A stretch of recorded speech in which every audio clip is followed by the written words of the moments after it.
বিদায়ী তৃণমূল কাউন্সিলর অনন্যা বন্দ্যোপাধ্যায় তিনি আগাম জামিনের আবেদন করেছেন। পঞ্চশায়রে ভোট পরবর্তী হিংসা মামলায় আগাম জামিনের আবেদন। আলিপুর কোর্টে আগাম জামিনের আবেদন বিদায়ী তৃণমূল কাউন্সিলর অনন্যা বন্দ্যোপাধ্যায়। মামলা সংক্রান্ত কোনো কাগজ আদালতে আসেনি, আদালত সূত্রে খবর। কাগজ আদালতে না আসায় অনন্যা বন্দ্যোপাধ্যায়ের আর্জি গ্রহণ করা হয়নি, এরকমই আদালত সূত্রে খবর।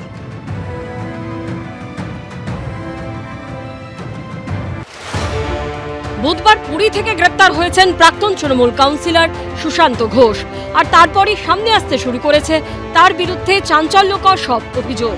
সুশান্ত ঘোষ আমার কাছে 2.5 লাখ টাকা নিয়েছে এই দোকানের পারপাসে, কিচ্ছু রসিদ দেয়নি। রসিদ কোথায়? কারো থেকে 70,000, কারো থেকে 80,000, কারো থেকে 1 লক্ষ টাকা পর্যন্ত তোলা আদায় হয়েছে।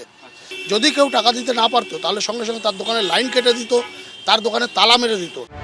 কেউ তুলছেন তোলাবাজির অভিযোগ, কেউ আবার 108 নম্বর ওয়ার্ডের তৃণমূলের প্রাক্তন কাউন্সিলর সুশান্ত ঘোষের বিরুদ্ধে সরাসরি তুলছেন জালিয়াতির অভিযোগ। হকার্স কমিটির আন্ডারে থাকা বা আওতাতে থাকা বিভিন্ন দোকান থেকে তোলাবাজি শুধু নয়, নতুন করে দোকান তৈরি করে দেওয়ার নাম করেও একাধিকবার টাকা তোলা হয়েছিল বিভিন্ন ব্যবসায়ীর কাছে। দেখা যাচ্ছে এটা গায়ত্রী দেবী আনন্দপুর গায়ত্রী দেবী হকার্স ওয়েলফেয়ার সোসাইটি, তারিখ হচ্ছে 9 এপ্রিল 2022 সাল, এবং পরিষ্কার লেখা আছে যে তার নিজের নাম রয়েছে এবং তার ঠিক নিচে রয়েছে 10,000 টাকা। এই টাকা আপনি কেন দিয়েছিলেন? আমার একটা টিনের গুমটি ছিল, তো ওই দোকানটা তুলে ফেলে দিয়েছে। তো আমি বললাম কত দিতে হবে, আমি 10,000 টাকা জমা করেছি। 4 বছর হয়ে গেল আর দিল না। ব্যবসায়ীদের ঠকিয়ে তাদের থেকে লক্ষ লক্ষ টাকা আত্মসাতের অভিযোগও উঠেছে সুশান্ত ঘোষের বিরুদ্ধে। এটা 8 ফুট ছিল, আমি টাকা দিতে পারিনি বলে আমার কাছ থেকে 2 ফুট নিয়ে নিল। সুশান্ত ঘোষের বিরুদ্ধে অভিযোগ উঠেছে জলাভূমি ভরাট করে অবৈধ নির্মাণেরও।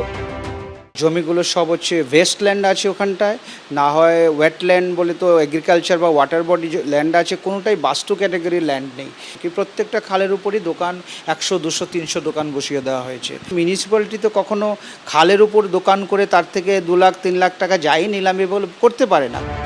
আরও মারাত্মক অভিযোগ করেছেন সুশান্ত ঘোষের এলাকার এক বিজেপি নেত্রী। ওরা তখন কি করলো, পিছন থেকে আমাকে দৌড়ে এসে চপার দিয়ে কোপ দেয়। এই অ্যাটাকের মাস্টার মাইন্ড হচ্ছে সুশান্ত ঘোষ।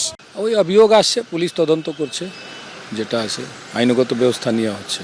বৃহস্পতিবার সুশান্ত ঘোষকে আলিপুর আদালতে তোলা হলে সরকারি আইনজীবী সওয়াল করেন তিনি গুলশান কলোনির জনক, কসবাকে অশান্ত করেছেন। বেআইনিভাবে জমি বিক্রির পাশাপাশি সুশান্ত ঘোষ প্রতারণা করেছেন 950 জনকে। অভিযোগকারী ব্যবসায়ীর আইনজীবী সুশান্ত ঘোষকে কটাক্ষ করেন কসবার মুখ্যমন্ত্রী বলে। তৃণমূল আমলের কাউন্সিলরের বিরুদ্ধে দুর্নীতির পাহাড় প্রমাণ অভিযোগ, আর সেসবের পর্দাফাঁস হচ্ছে। সুকান্ত মুখোপাধ্যায়, আবিদ দত্ত ও পার্থপ্রতিম ঘোষের রিপোর্ট, এবিপি আনন্দ। এবিপি আনন্দ, এগিয়ে থাকে, এগিয়ে রাখে।